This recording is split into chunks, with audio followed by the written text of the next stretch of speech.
হাত জোরটা হাত ধরেন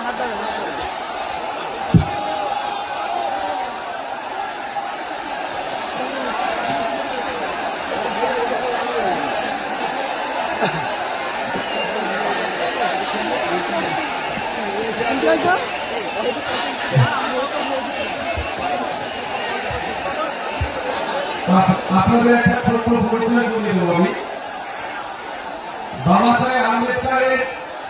জিয়াদের উপহার আমরা পেয়েছি সংবিধান, বাংলা লড়াই করে স্বাধীনতা পেয়েছি, ধর্মচর্মের যে স্বাধীনতা পেয়েছি, বলার যে স্বাধীনতা পেয়েছি, এই মিটিং মিছিল করবো তার যে স্বাধীনতা পেয়েছি, সংবিধানের সাংবিধানিক অধিকার এবং আপনি আজকে ভোট